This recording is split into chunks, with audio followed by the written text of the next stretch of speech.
BFM Business présente la grande interview. 19h32, mon invité ce soir dans la grande interview, c'est le PDG d'Inter Parfums qui l'a cofondé en 1982 avec Jean Madar. Bonsoir Philippe Benassin. Bonsoir. Alors, Inter Parfums, on le rappelle, c'est 230 collaborateurs en France. Vous êtes présent dans plus de 100 pays. Vous avez publié vos résultats aujourd'hui. Deux chiffres. 2021, le chiffre d'affaires, c'est 560 millions d'euros. 2022, le chiffre d'affaires, c'est 706 millions d'euros. Donc, c'est plus de 26% par rapport à 2021. Les bénéfices nets en hausse de 40% par rapport à l'année passée. Bon, on dit, vous publiez les meilleurs résultats de votre histoire. Oui, c'est vrai. Oui, alors, c'est vrai. Alors, c'est dû à quoi ?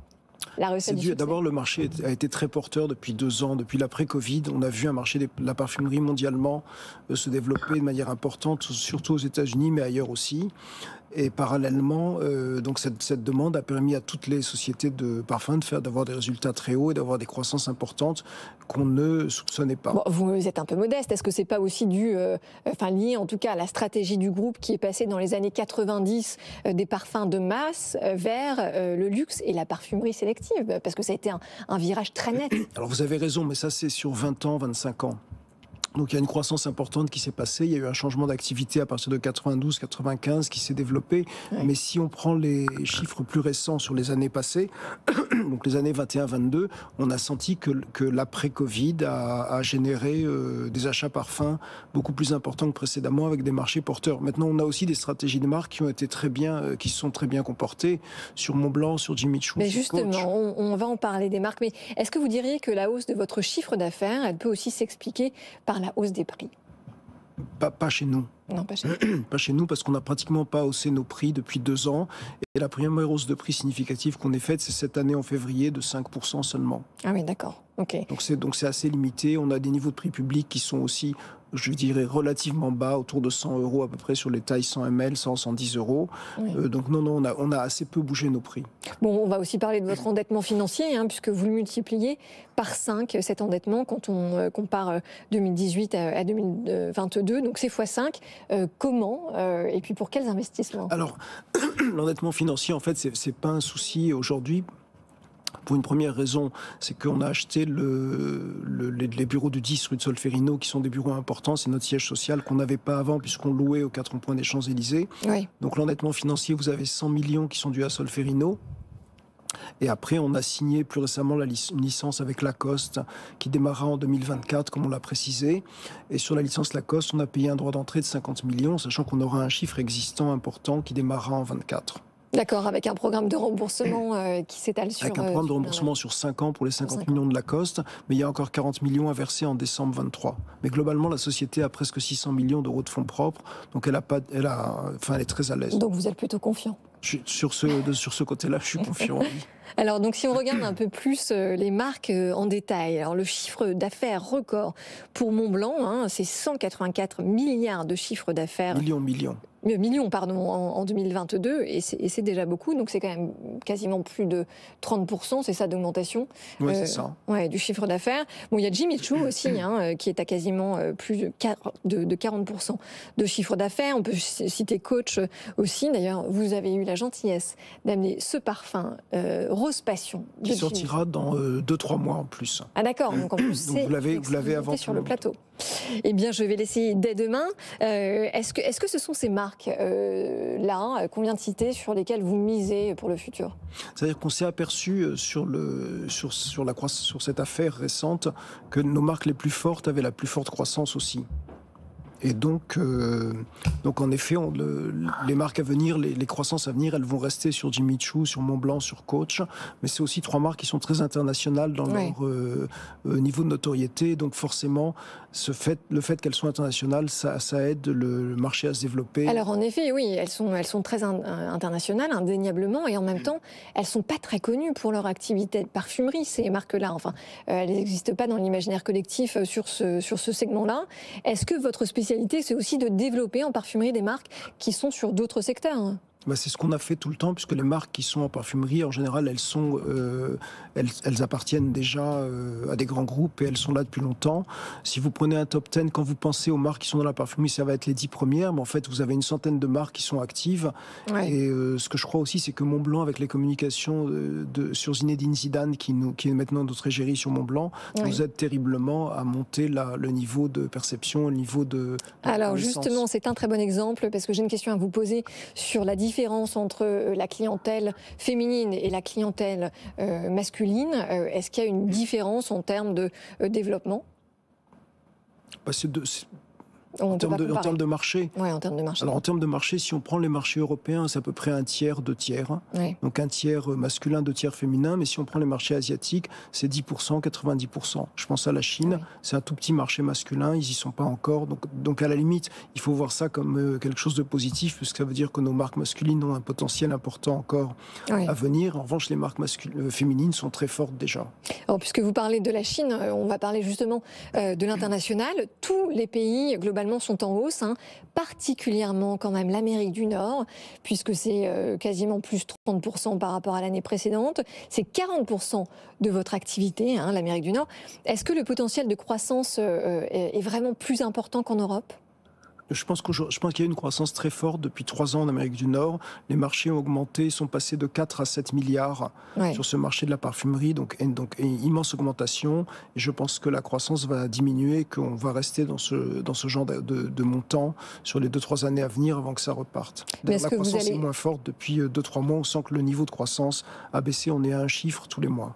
Mais est-ce que vous allez quand même continuer à concentrer vos efforts sur l'international ? Je pense notamment au Moyen-Orient, plus 51%. Là aussi, il y a des réserves de croissance importantes ? Moins qu'aux US, parce que déjà le Moyen-Orient en termes de taille de marché, c'est un marché de 30 à 40 millions d'habitants, contre les US où on est 350 millions. Mais néanmoins, à la limite, tous les marchés sont importants et on ne fait pas vraiment de vases communicants des uns avec les autres. Chacun est unique, on essaie de faire le mieux. Alors ce qui se passe aussi, c'est que les stratégies de marque ne sont pas les mêmes selon les marchés, puisqu'on a des marques qui sont fortes. La marque qui est forte à peu près partout sur Terre, c'est Montblanc, qui a une vraie notoriété et qui a une vraie position maintenant. Et si vous prenez Jimmy Choo, Coach, c'est des marques qui sont fortes, soit aux États-Unis, soit en Angleterre, soit en Asie, qui sont moins fortes en Europe, par exemple. Mais vous parliez tout à l'heure de la tendance globale du marché, puisque le marché mondial de la parfumerie, c'est quand même plus de 45 milliards de dollars, donc c'est colossal. Et la tendance d'ailleurs de ces dernières années, c'est vraiment une hausse continue. Comment est-ce que vous expliquez cette hausse sans limite ? Enfin, on peut dire quand même que le Covid n'a ni fait perdre le sens de la fête, ni l'odeur du parfum ? Non, on n'a pas d'explication réelle. Alors l'explication, quand même, une des explications qu'on a, qui n'est pas forcément la bonne, c'est que pendant le Covid, notamment aux États-Unis, les gens se parfumaient pour sortir et quand ils allaient au restaurant, des soirées. Et en fait, pendant le Covid, ils se sont aperçus qu'en étant chez eux, c'était bien de se parfumer aussi. Donc du coup, il y a eu un regain vers les parfums et l'ensemble de la population mondiale, en tout cas celle qui se parfumait peu, a commencé à se parfumer un peu plus. C'est pas le cas de la population française qui se parfumait déjà relativement bien et sur lequel les tailles de marché n'ont pas changé. En revanche, les US, il y a eu un vrai phénomène, je ne vais pas dire d'addiction, c'est peut-être trop, mais de parfumage beaucoup plus fréquent que précédemment. Ah oui, mais donc ce que vous dites, c'est que finalement le secteur du parfum n'est pas touché par les crises successives que l'on connaît et qui touchent l'économie de production aujourd'hui. Aujourd'hui, non. Mais on a d'autres problèmes qui sont les problèmes de supply chain. J'entendais l'invité précédent qui disait un peu la même chose. On a des méga problèmes de supply chain avec un encombrement immense de toutes nos usines qui nous demandent des plans à 18 mois, 24 mois, tellement elles n'arrivent pas à suivre la demande.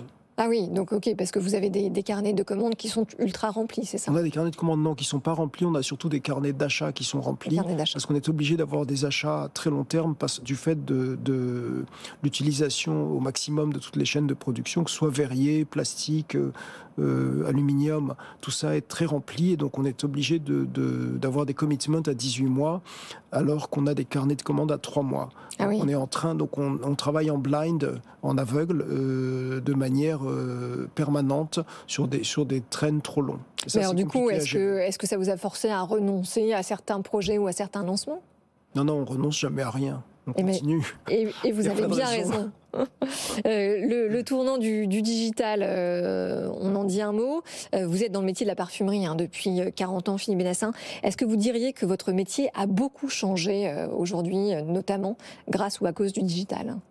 Alors, il a changé sur la partie digitale, il a changé sur la partie vente, puisque le e-commerce est devenu important et que si on prend le marché il y a 20 ans, il n'y avait pratiquement pas de e-commerce ou de manière infime.